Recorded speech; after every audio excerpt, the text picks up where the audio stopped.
Good morning, good afternoon, good evening, good whatever time you're listening to this podcast. My name is James Alban and you're listening to The Last Line. Hope you are well. Thank you very much for joining me. If you're new to the podcast, then please do hit subscribe and leave a little rating and review. And head over to youtube.com/lastlinefilms and hit subscribe over there as well. And you can listen to clips of the podcast there and little bonus clips that didn't make it to the final cut of the podcast. So a little bit of extra content. And if you're feeling extra generous, then you can head over to patreon.com/thelastline and chuck us some of your hard-earned cash, where you will be adequately rewarded for doing so. On this week's show, I sit down with Willgoose Esq of the band Public Service Broadcasting. If you haven't heard of Public Service Broadcasting, they're a band that set new music to old public information films. They work closely with institutions like the BFI to produce concept albums that tackle subjects such as the Welsh Mining Industry, the race for space, and the Second World War.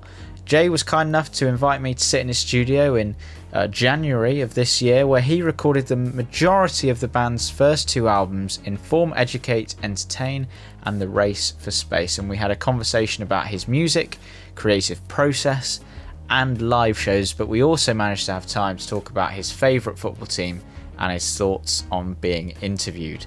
But first, I asked him about Brixton Academy in London, which according to Jay, on the making of documentary for his latest album Every Valley, was a dream venue to play.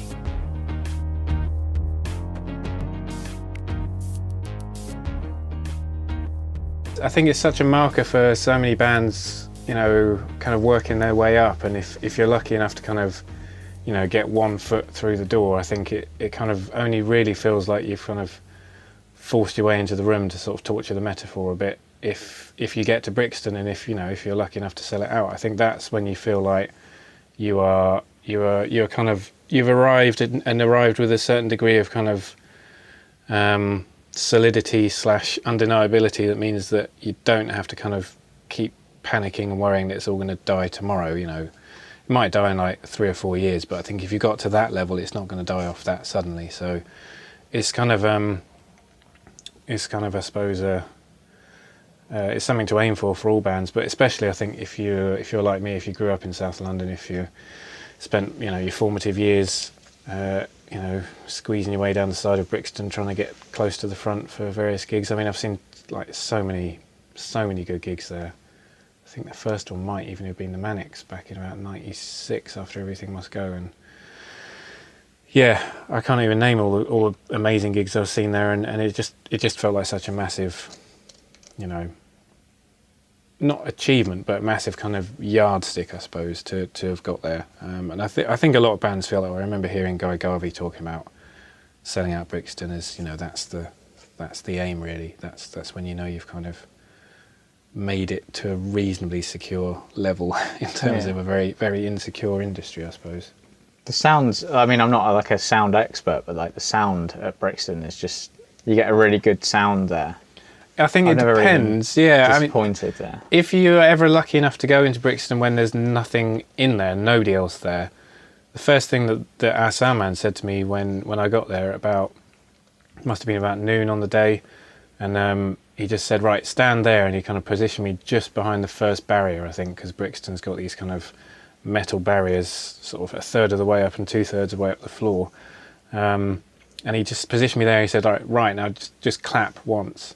And I was expecting to maybe hear like a little flutter off the walls or something. So, sometimes you get these standing waves and you hear like a little weird effect. But basically, because it's kind of a dome-shaped ceiling at that point, it just sounded like the weirdest, longest tape delay you'd ever heard. Really? It just kind of went on. It went on for a good 10-15 seconds, and I guess it's partly because the floor was empty as well, so you don't have all those bodies absorbing the energy of the sound. But it was a really extraordinary sound. If you're ever lucky enough to be in there on your own, I recommend it.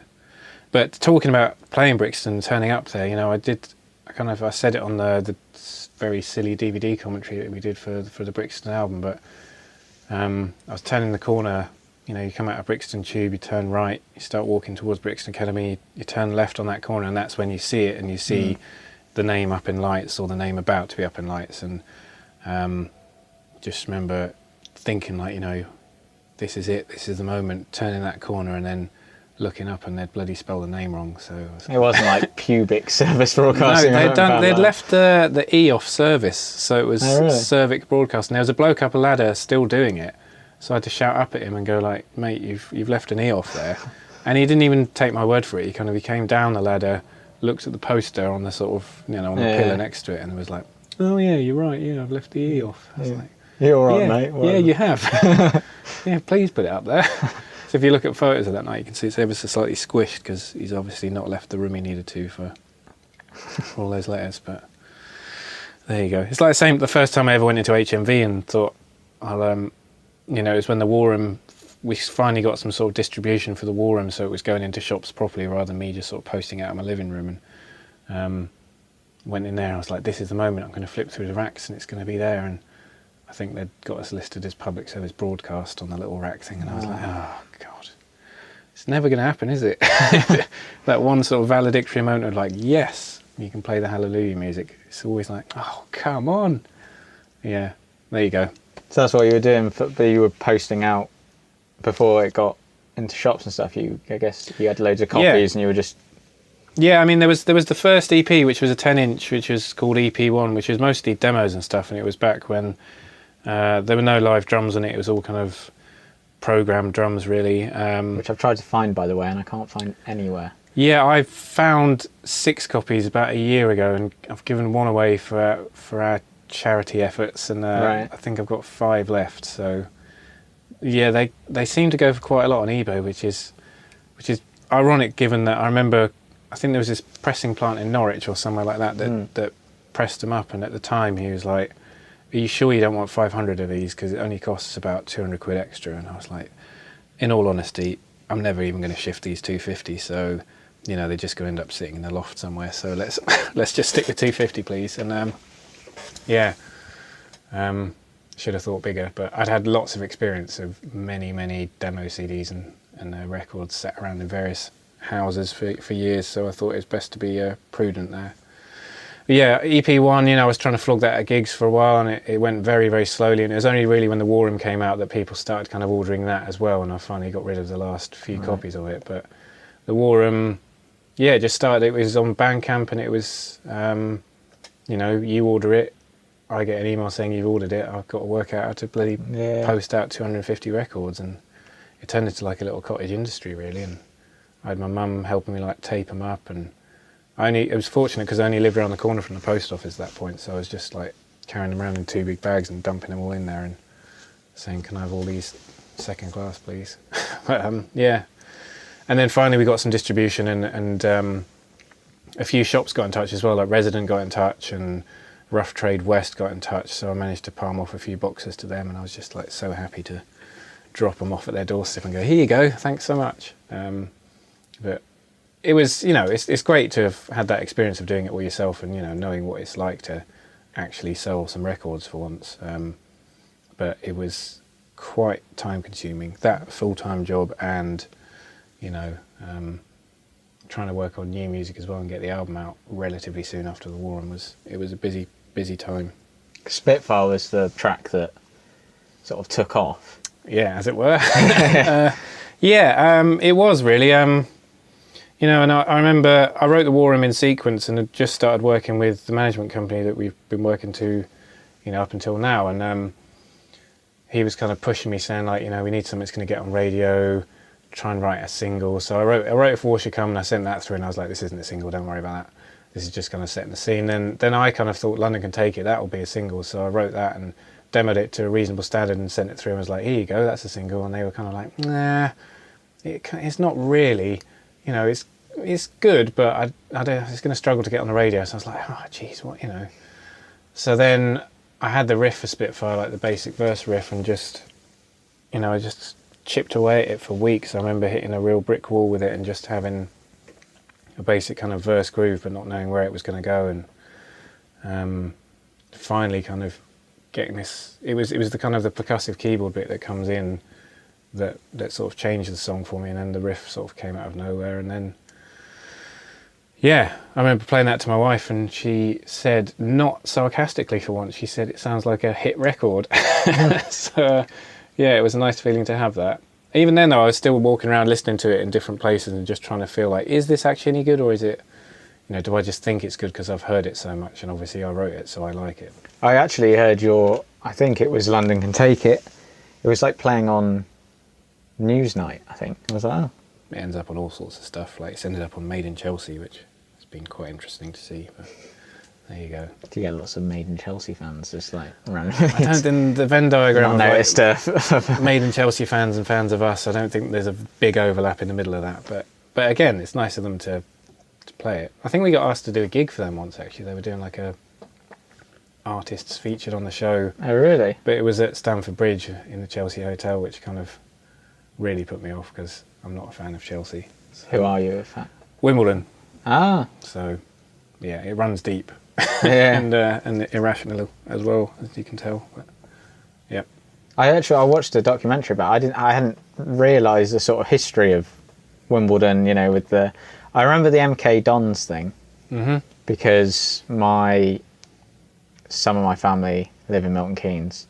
So I remember that, and I never quite understood the Dons, but now I understand where that's from now. But I thought...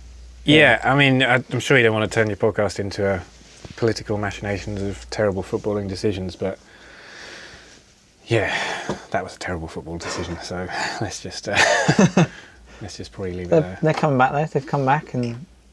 Well, they haven't come back. We started it again from scratch and showed them how you do it. If you want a football team, you do it yourself and you support it and you make sure it's kind of got some grassroots momentum behind it. You don't just, you know, sort of like some sort of vampire squid sort of leech off some established team and try and pervert the rules of the Football League, which is what they did to kind of, you know, manipulate them and maneuver them into your city.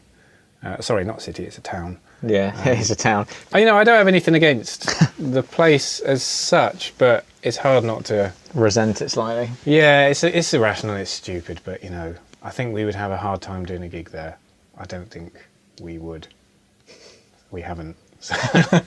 It's weird, though, because American teams in American sports, like, it happens quite a lot. Like, they just move a team to a different city, like Las Vegas have suddenly got an ice hockey team, and that seems a completely inappropriate place to have an ice hockey team. Everything about that place seems unreal, doesn't it? I suppose it's no less real than them having a mock-up of the Eiffel Tower there, but yeah, it's I guess it comes down to what you see sport as. If you see it as a kind of local community thing and a reflection of the people and you know, people's kind of recreational habits and hobbies and, you know, doing good in the community and becoming embedded in the community, or if you just see it as, you know, where can we best site this money-making sport franchise.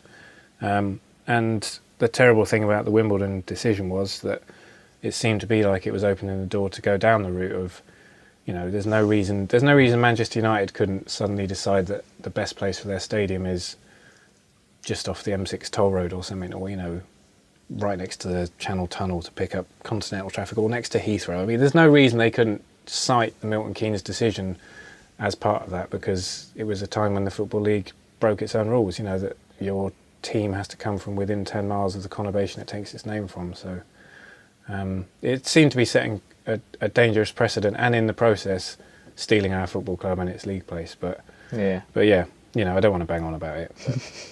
But yeah, it's, you know, and good things came out of it because we own our own club now. You know, it's fan owned. Every fan pays 25 quid, has a vote, has a share, and it's part of the community, and it's doing a great job. And, you know, we'll get our own stadium back in Merton soon, which that's all we ever really wanted, I think.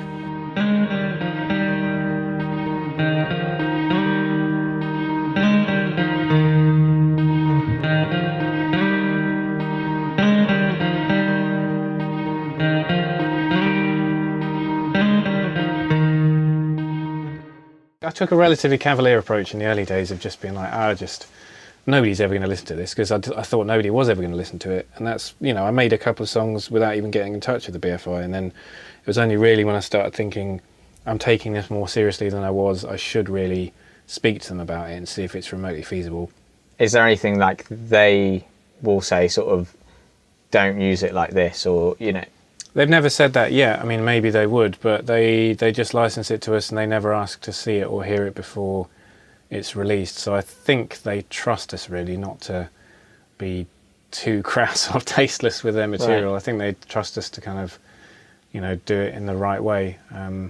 Which was, especially in the early days, that was a big amount of trust for them to place in us. So, I don't know why they did it. I really have no idea, but they did. There was a lovely woman who used to work there called Sarah Wild, and she answered the phone when I phoned up asking about Protect and Survive, which was a film I wanted to use, and then, I sent her another email and she just said, yeah, we've had a chat here and yeah, fine.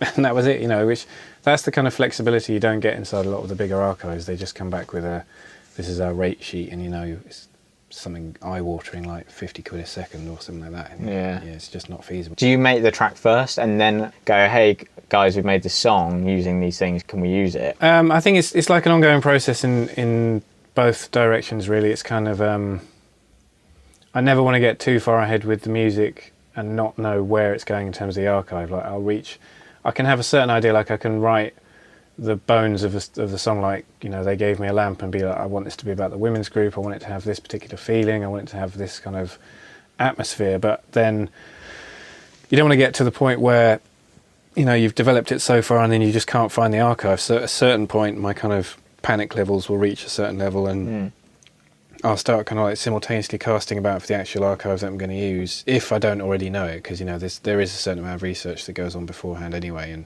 yeah, with a song like Progress, I knew which archive I wanted to use for that all along really, so that was less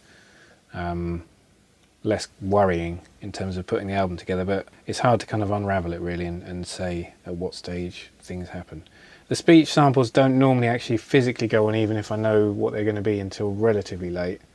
They don't normally go on. That's interesting, because I sort of assumed that that they'd be in there quite early and they would affect the track in some way, but I guess for Go they were definitely in early, because I wanted to make sure it worked sort of in terms of the rhythm.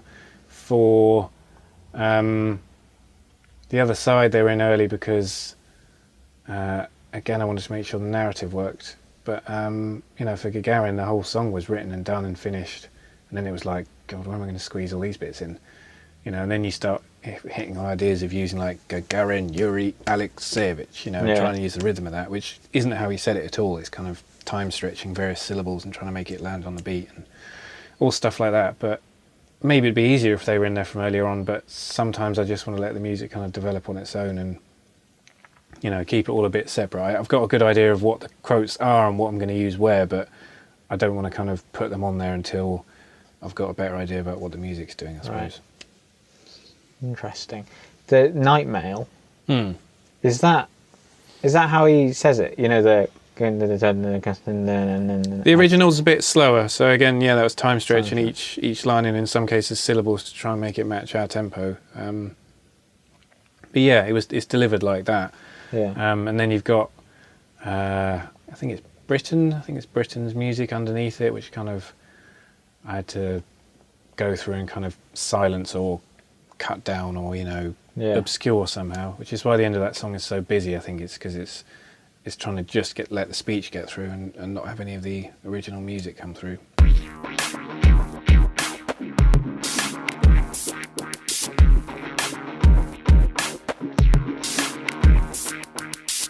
So Every Valley, if I'm honest, when it first sort of came out and it was like, oh, it's about Welsh mining, I was a bit like, oh, because I was like, space, that's kind of cool, and then I was like, oh, Welsh mining. I was like, oh, right. But then obviously really liked the album when it came out, and without sounding ignorant of what had happened, it gave me a better understanding of that whole event. Well, that's good.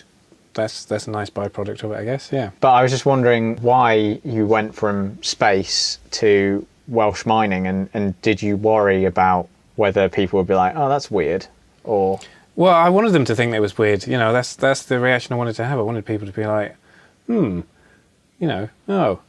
okay. Yeah. You know, I didn't want it to be something obvious like, oh, now they're doing cars, now they're doing boats, now they're doing, you know, it'd just be boring if you just kind of carried on this procession of predictable targets. But sorry, you might be able to hear my dog huffing and snoring in the background, but she's been relatively quiet. But yeah, I didn't want it to carry on that predictable train, really. You know, you see, we get a lot of suggestions from fans for, oh, do one about this, do one about that, and you know, we did the War Room, and people are like, oh, now do one about the German stuff, do one about the Messerschmitt, you know.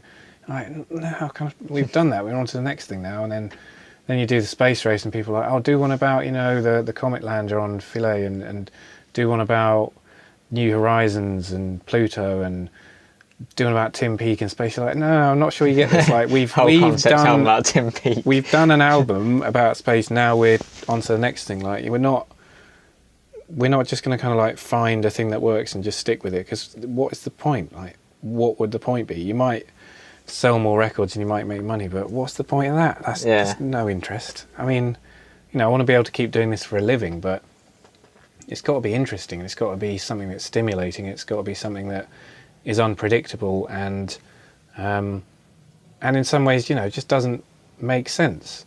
You know, that's always kind of like a key part of it, really. Like, why? It doesn't matter. You know, the answer to like why is in the record. You know, that's kind of like, it's the question I think we get asked more than anything else. It's like, why do you make an album about space? Why do you make an album about World War II? Why do you make an album about Welsh face? Like, well, you know, the why, it always seems to be what people want to know, but it's also, I think, the least interesting thing, the least interesting aspect to kind of talk about, particularly, because if you kind of succeeded with what you were trying to do in the first place, it should be obvious from listening to it. It should be obvious from what's communicated by the thing that you made, why you did it. You know, you can't chase where you think your audience want you to be, because then you're basically just irrelevant. Like, you need to lead people where you want them to go, and you know, you need to have that kind of creative vision for what you're doing that says, like, don't you worry about that. You know, it's like when the first album was released, so many people were like, oh, it's yeah, it's all right, this, you know, they're all right, but where are they going to go next? Like, you know, this is only going to last an album. How are they going to get more material? It's like, don't you worry about that. It's not your job to worry about that. I'm the one making it. It's my job to worry about that, and I'm not worried about it. I'm going to do it. Don't worry about it. Like, I don't understand how somebody reviewing something starts to worry on behalf of the person creating it what they do next. Like, that's not the purpose of a review for me. It's like, review the thing in front of me. Is the album good? Yeah. And like, you know, I don't know. Yeah. Well, I think the good thing is now I have literally no idea what the next thing will be. I think because you've thrown that curveball in of Welsh mining, I don't know how people could necessarily speculate now what you're going to do next, because great. Well, in that case, that's, you know, that's thrown that curveball in, so that's it's another like, well, reason they're not going to do the it, same thing. Yeah, and but it also just shows, like, I think even without being ungenerous to the people we spoke to and the people we worked with to make the record, I think most people involved with mining would agree that it's not the easiest subject to sell in terms of being exciting. You know, I think museums are always trying to find ways of making it more engaging, get people on board, and museums like Big Pit and you know, National Coal Mining Museum up in Wakefield, you know, they do a great job of that. But you know, they're always kind of trying to bring people in sort of new and interesting ways. And I think coal mining, you know, on the surface of things, which is ironic, I suppose, but on the surface of things, it's not the most obviously appealing subject for an album. But again, there's a kind of perversity to it and a kind of ambition to it that says, like, well, if you can make an album about a subject like that, and if you can, you know, actually make it accessible and make it relatively popular, then you can demonstrate to people that, you know, there really isn't any limit on where you can go with a project like this, because it's only really bound by your imagination. It wasn't even particularly tightly bound to archive in the end of this album, because we ended up, you know, even swerving away from the concept of using archive entirely. So I think it's really opened the doors to, you know, the next 2 or 3 albums or things that we work on, and hopefully just kind of just sort of stop people worrying on our behalf a bit, you know. Because that was surprising as well, is that there's actually quite a lot of singing in it. Yeah, but again, that's a good thing, I think. And I think it also, it's that slight element of pragmatism that comes from making records the way we do, that some of the material is just harder to find in archive form from recent years that's accessible, and that would do the job as well as something else, like, say, singing, Yeah. How do you get an effect with as much kind of emotional and sort of heavyweight effect as getting someone like, James Dean Bradfield to sing a poem from the 30s, which has resonances through the 80s and even all the way up to now. There is no piece of archive that does that job in that way. So it's about telling the story the best way and using the material that you have in the best way that you can, really. And I think that was another part of doing the album in that way, was to show that it's not limited to working with material in one particular way. It's kind of like the doors they're all open, really. Yeah, because it is like a very sort of emotional record, I think. Particularly, I really like the track where you have the Welsh singing, like the Welsh language singing, and I think you're singing on it, aren't you? Yeah. My sort of natural assumption was that he won't be able to sing, and that's part of the reason why he does the archive thing. Because sing, that's what I would do until I got a girlfriend that could sing. I would put samples in because I can't sing. But you can sing. I can't sing to the point where it's ever going to be an attraction. It's never going to be like the hook that you need to bring people into a band. Nobody's ever going to hear me singing something and be like, wow, what a voice. I've got to get that record. That's never ever going to happen. I think it served a particular purpose on that particular song on this particular album, partly again due to pragmatism and necessity, because the person I had in mind for it, who was kind of up for it in theory early doors, but then stopped answering the phone. So it's like, you either step up and do it yourself and just kind of deal with that, or the song doesn't get on the album. You don't get Lisa on the album, her amazing voice. You don't get this song that you're really fond of on the album as well. So it was that sort of more pragmatic element that came to it, really, and just trying to be relatively fearless, I suppose, about it all, and not worrying about like what people are going to make of you singing in Welsh on an album. Like, did you find that hard then when you were mixing and stuff? Because if I've ever tried to sing on stuff, I just can't carry on with anything. I mean, she's definitely way higher in the mix than me in the last chorus, but that's as it should be anyway, because she does have one of those voices that you hear and you say, wow, what a voice. And that's such a rare gift, and the people who do have that are so fortunate. I don't think they know how fortunate they are, but it's not something I have, so it's not kind of, I still maintain I can't sing to the sort of standard that you would need to if you were going to rely on it to actually try and get people interested in your band or sell any records. It just wouldn't happen. Like, it's only happened here because it kind of had to, or the song wouldn't make it on there. So yeah. So before you were playing with like archive footage and stuff, your demos before, did you ever sing on? Was it always? Yeah, no, I tried a bit, and in school bands and stuff, I'd done a bit of backing vocals and guitar and stuff, and tried various electronic bits and bobs, and the common thread running through it all was like, this is not good enough. This is not going to work. So, just kind of, it was really only finding another vehicle for kind of making your music work, which luckily enough for me was there in the form of archive clips. That allowed me to kind of take this thing and run with it and develop it to the point where you can start introducing some of the weaker elements that were there all along, and get them in there. I can't foresee a situation in which I would like to sing again on another song that we do. So I would like to think it's a one-off, but who knows? You can't kind of close down any potential creative avenues. So I didn't enjoy it though. No. But I enjoy the song. I think it's a good song. It's a lovely song. It means a lot to me personally.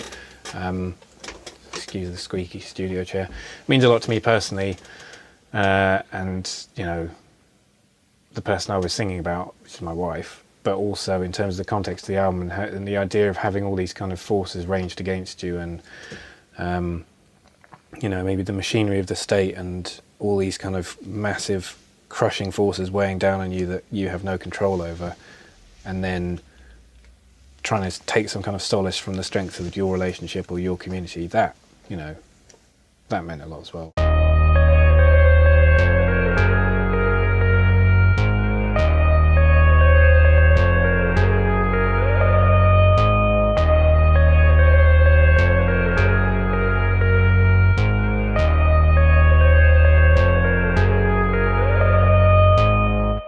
I watched your TED Talk. Oh, right. Not happy with your TED Talk. I've not watched it. You know, I've watched it back. No. It's quite good. You know, my wife's always on at me like, you should listen back to stuff, you should watch stuff, but the only thing I've watched recently was, did a sort of interview, I think it was in here actually, in this room, for the concept album documentary that BBC4 were making. And we were, like, as a family, we were all together when it was on, so my wife was like, stick it on, it's on, it's on. So we kind of watched it, and I was just sat there. You know, I thought I was kind of gesticulating wildly and, you know, really being emotive and passionate in this interview, and then you watch it, it's just like, this guy looks like he wants to kill himself, basically. And then it goes to Rick Wakeman, who's kind of, you know, much more professional in his way, and some other guy from some other band, and he's like ebullient and effusive, and then it's back to me going like, yeah, so we made an album about space, and it's just like, I don't really think it's helping me watching this. Like, you know, now I know I need to be a bit more energetic when I'm on camera, but yeah, it's not going to be a strong point. Do you like interviews, or do you generally find them a bit of a task? It depends who is doing the interview, and it depends what they want to talk about and how much they know about you. Like, if you're doing kind of one of the really soul-destroying days of sitting in a studio somewhere while they connect you with about 20 local radio stations around the country, and you know, they range in terms of quality from people who have at least kind of read a bit about you or know a bit about you or heard something and can talk to you about it, to people who clearly, you know, they get the band name wrong, they get everything wrong about it, and you know, you remain good-humoured about it and don't get uppity, but it does get a bit, you know, when you're being kind of asked fairly boring questions that you've been asked sort of hundreds of times before, it does get a bit trying. But then you get good ones where you get a good rapport with the person you're speaking to, and you know, you get on well with them, and it's kind of more like a conversation, I suppose, than just you sort of blathering on about the record you wanted to make, and you know, how you use this microphone on that guitar amp and all this kind of stuff. Yeah. Yeah. Because there's a few interviews of you on, because obviously I've just been down the YouTube rabbit hole, and there's like a few interviews of you where you look like you're just like, all right, whatever. Like, I think that's my face as well. I have an element of that. But and you know, a lot of these things are interviews on tour, or they're done when you haven't had much sleep, and your tolerance for these things is quite low. Like, I can't think of anything worse than those junkets that they send film people on, and they just go and sit in a hotel room, and people come in like a sort of sausage factory of just people coming and going, same question. It must be really, really dull. And just, I don't think, unless you've had to do it, you understand that it is quite hard work, because you can't, if you're a professional at that level, certainly, you can't afford to be off. You can't afford to be like, you know, you need to be up all the time, and having that kind of energy level when you really don't feel anything like that is, you know, I can't do it. So there's a great one where I won't like say who it is, but there's a great one where you're at the Roundhouse just before, which must have been the gig that I saw, because I saw you at the Roundhouse. I think I know which one you're talking about. And your drummer starts answering all the questions, as if he's like done all the music and stuff, and I'm not sure she cottons on to the fact that he's just taking her for a ride for a bit.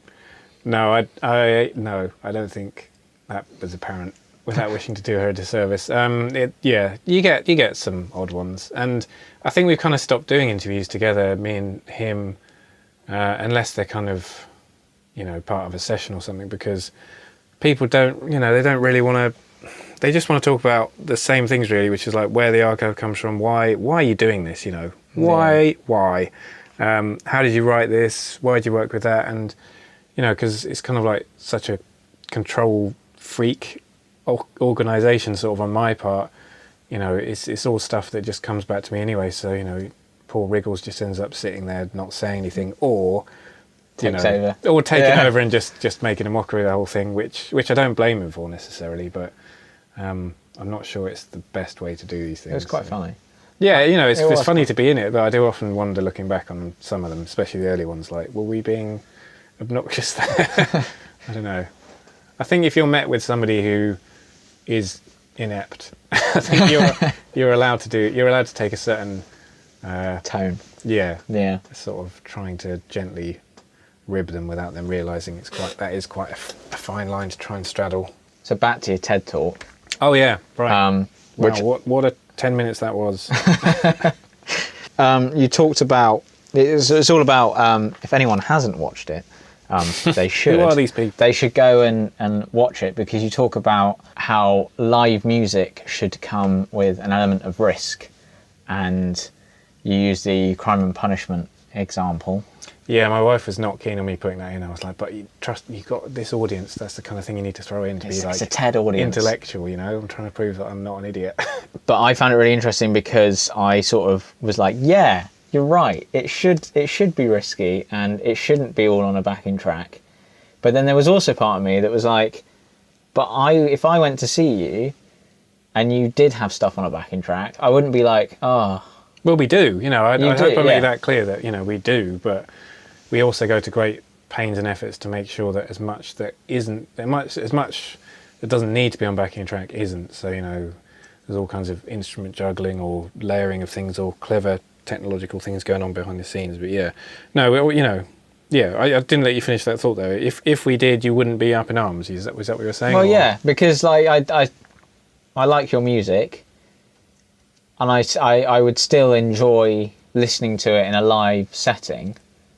But then again, maybe I don't know, maybe I would, because the thing that was sort of, when I went to see you at the Roundhouse, the amazing thing was like, look how he's picking up his guitar and now he's putting it down, he's doing a bit keyboard, and now he's doing this and this. So maybe it would be, but I feel like you talk about how your loop pedal system doesn't allow for error. And no, it doesn't. It still doesn't actually. I really keep meaning I feel like you could out. remove some of that possibility and it would still be. Yeah, no, there are a couple of things. If there's a couple of song reliant MIDI loops where if I do totally muck it up, I can press the emergency bail me out here type button, but it's still obvious that something has gone wrong. So yeah. No, I guess it's not having that safety net. It kind of keeps you on your toes a bit more, maybe, and we're not going to die up there. I hope, certainly hope not. So it's not like it's kind of the odds aren't that severe. I kind of try and, in terms of the technological integrity of the show and it staying running, even if things go badly wrong, I take that very seriously, and there's as many fail-safes as we can possibly have reasonably on the kind of budget that we're on to make sure that, if the computer goes down, there's another one doing the exact same thing that is running at exactly the same time that can take over. So, there is there's a lot of kind of stuff that I don't want to go wrong that I am very controlling over, like this Right. bit can't go wrong, nobody benefits if the song just explodes in the middle and stops, that's not fun for anyone. But if somebody gets a riff wrong or plays a bit wrong or does something out of time, that's the sort of stuff that you need to leave the kind of the wiggle room for, I suppose. And it also gives you a bit of room to improvise and change things every night. And just the other night, I can't even remember where it was, I think it might have been Belfast. We did a gig and we came back out for Gagarin after going off briefly, and just started playing the intro, and I just started mucking around really. I didn't even play the main riff. I was just kind of noodling about on sort of much more basic riff and just looking over at Wrigglesworth trying to see if I'd freaked him out. And he's looking at me going like, what? And he had he's having to count because I'd kind of lost the melody, so he wasn't able to kind of judge off that. And it's probably slightly irresponsible in a way, but at the same time, having that kind of keeping people on their toes a bit and just being able to muck around with it a bit in a good and musical way is a very important part of playing live, I think. Yeah. I mean, I've done it a few times and hit entirely the wrong note and just laughed, but yeah. Yeah, I just wondered when I'm watching it. I was like, I like the principle, but is the principle like making a cross for his own back, like Yeah. But Yeah, it would be good if we had a systems tech and I could stop worrying about certain aspects of the show not working or falling over, I suppose. But we don't at the moment, so it's still. I'm still casting worried glances to my left occasionally to make sure both computers are still running and both synchronized. I'm guessing like really early on you wouldn't have had those fail safes. So like, was there a time where like it did just all? Yeah, there was one particularly bad one in Bologna in 2014, I think, where the second to last song of the show. So we'd done most of the show. I don't think anyone felt, like they'd been shortchanged. Hopefully, but we were doing Wrigglesworth and the sound card just decided to just squeal, high-pitched digital squeal. So it was like, right, we're going to have to stop that. Moved on to Everest, which is the last one, kind of rebooted a few things, fiddled around a bit, played my little technical difficulties announcement. And then it happened again when we went to the first chorus of Everest, and I remember looking at Wriggles and he was just like, that's it, we can't try that again, like it's going to happen again, we should just leave. So we just we had to walk through the crowd as well to get off the stage, so we were just like, oh, really sorry, and everyone was really nice and they're sort of patting us on the back going like, don't worry about it, it's fine, and we're like, it was just the worst feeling, sat back in the dressing room like head in hands, like why did that happen? I worked out why. It's because I thought I was being economical and turning off the ADAT optical out business, but actually you need to keep that on, or sometimes this happens apparently. So there you go, that's why it happened. But that led to the original kind of B system, which was like a kind of a series of backing tracks running simultaneously, so that if the main computer did crash, you could go to the backing tracks for one song while you rebooted the computer. But now it's a true A-B rig, so if one of them does go down, which hopefully, touch wood or touch MDF, it won't, the other one should be able to just take its place without any noticeable kind of skipping, I suppose. Happened in Guadalajara. We did a gig there recently. Just started playing People Always Need Coal. It was like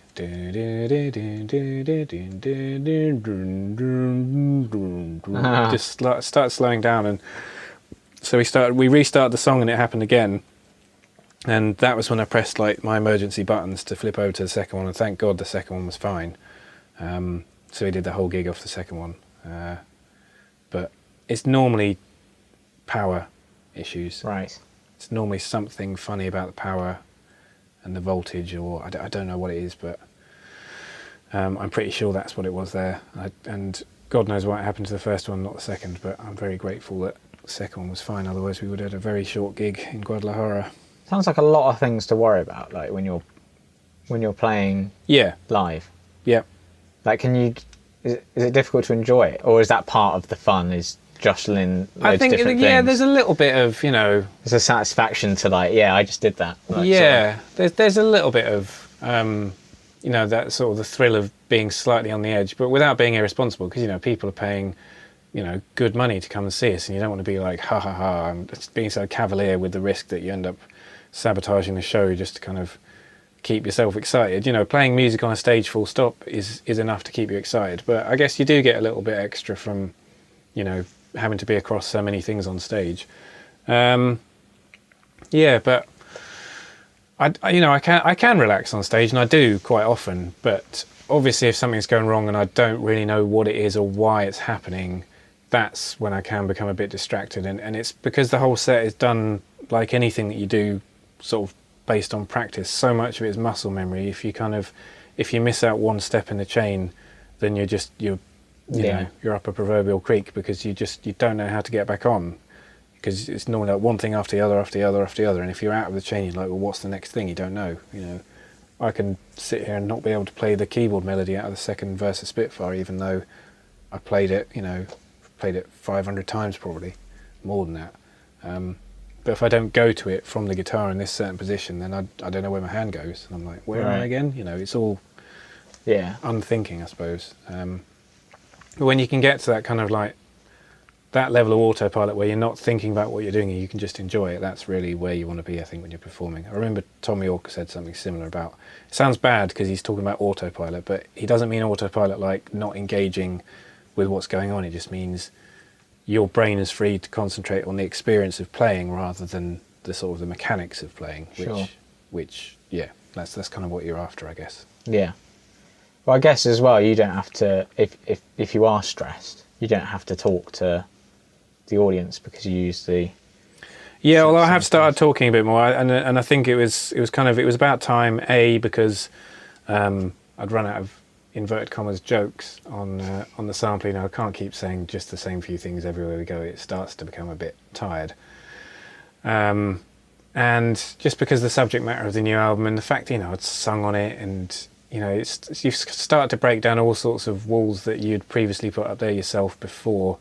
It just kind of felt like this is the right time to start saying hello to people. And also, again, Brixton was the first time I'd ever said hello. We kind of brought out the mic before the sort of first encore, and out I popped and said, like, hello everybody. And if we got to Brixton, I always said I'd say hello, and that was it. And once that's kind of done, you're a bit freer to kind of do as you see fit. Yeah, it is an extra layer of responsibility though. Like, and when we're in America and we don't really have many crew with us, and I'm having to hop about between guitars, change tunings throughout the set because there's hundreds of different, well, not hundreds, but tens of different tunings, and keep across all the tech, be systems taking it while I'm playing it, and then be trying to think of relatively witty things to say in between songs. It really is.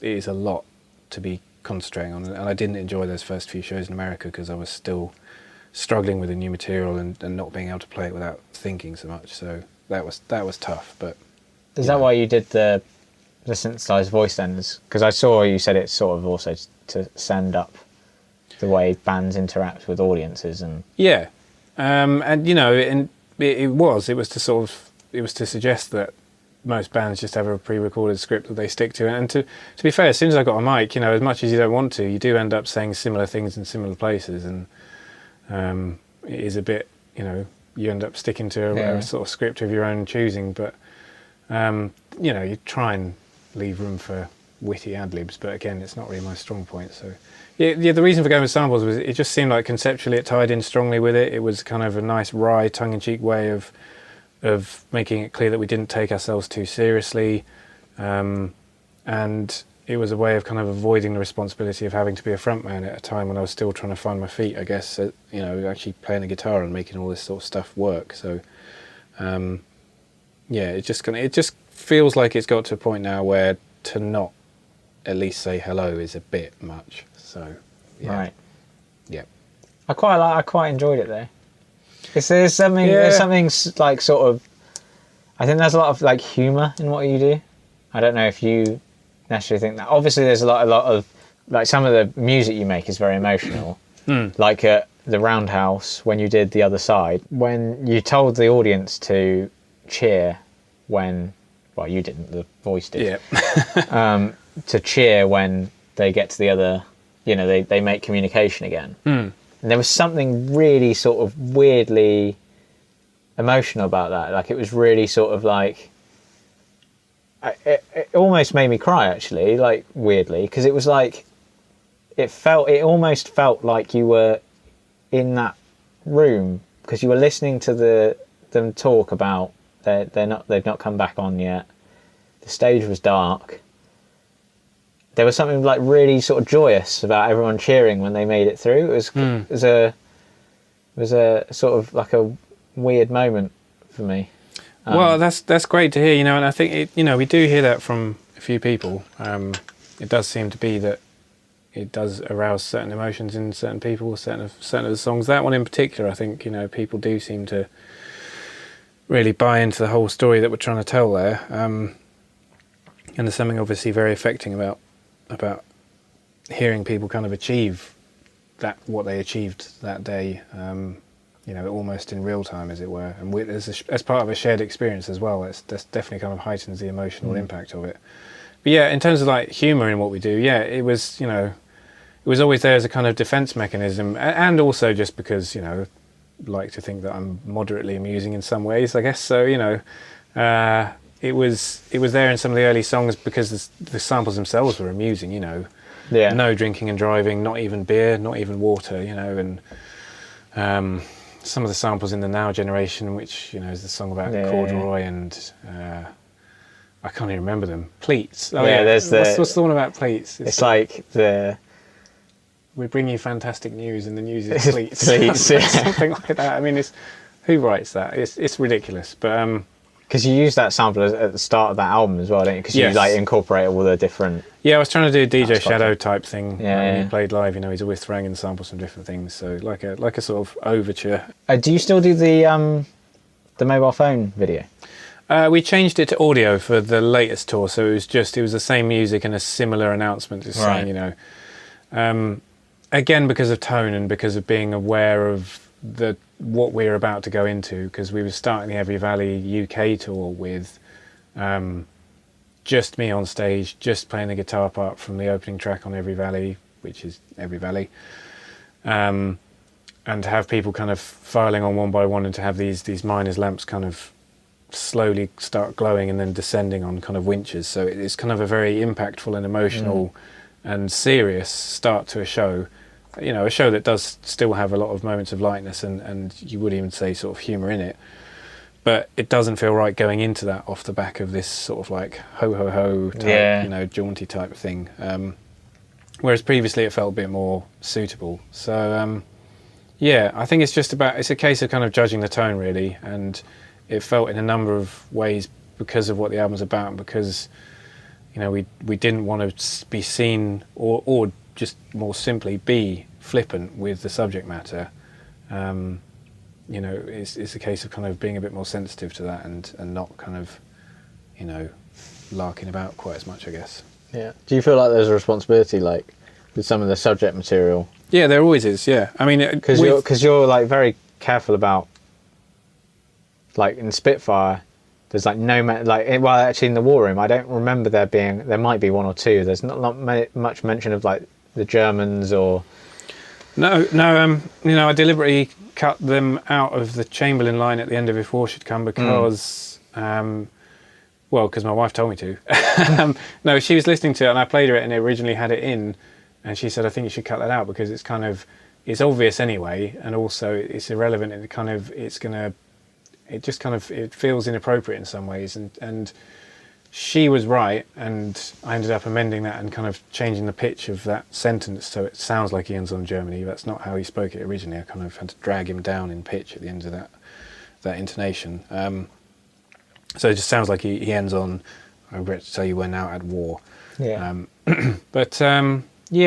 Spitfire, there's no... I asked... Owen did the video for it, Owen Rich, this guy who's... he's a very, very talented friend of mine. He did the video for it, and I remember giving him the brief, like, please try and keep all sort of German logos, like, the SS logo or Nazi insignia, keep it all out of it. Like, I don't want any of that in there. It's not about that. It's about, it's not, I don't want it to be jingoistic. And that was another reason for kind of undercutting the more patriotic elements of it, I suppose, with making it a song about Spitfire that's a krautrock song. The kind of the obvious irony there is something that I think has helped protect it from becoming adopted by a certain group of people who I would be most distressed if they did adopt it. So, yeah. Has anyone ever told you they've got emotional on the tube listening to Spitfire? No, they haven't. No, well, here you go. This is the first time. Here you go.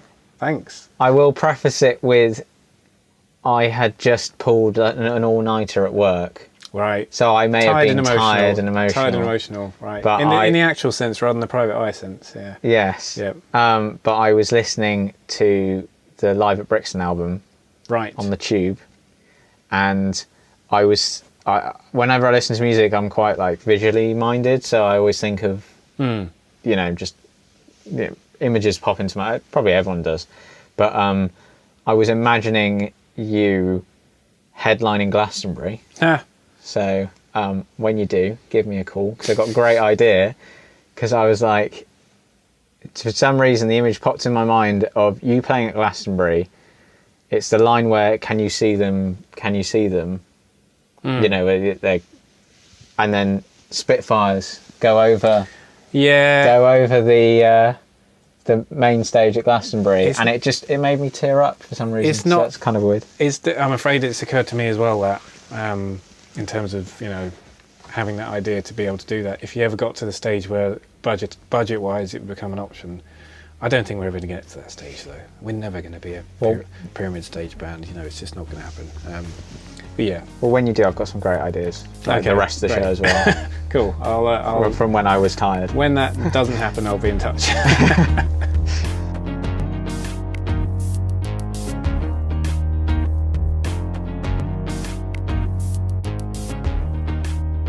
J. Willgoose Esq. My thanks to Jay for doing the show and for being so welcoming. And thanks to you, the listener, for joining me this week. I do hope you come back next time when I'll be having another interesting chat. Next time it will be Sean Atwood.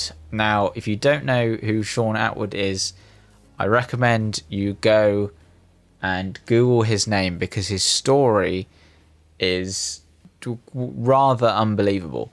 And all I will say is he is a former ecstasy kingpin and now is a prisoners' rights activist and author.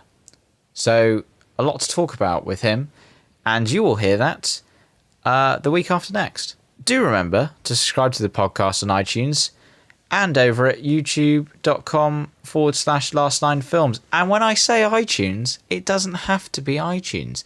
The podcast is now on pretty much, well, a lot of podcast providers, and that number will continue to grow over the next few weeks. We're now on TuneIn, Stitcher, Podbean, Castbox, and there's probably more. I'm probably forgetting all the other ones. There are so many to keep track of. And if you really want to be part of the Last Line team, then you can go and donate to the show at patreon.com/The Last Line. So, until next time, I've been James Albarn, and this is The Last Line.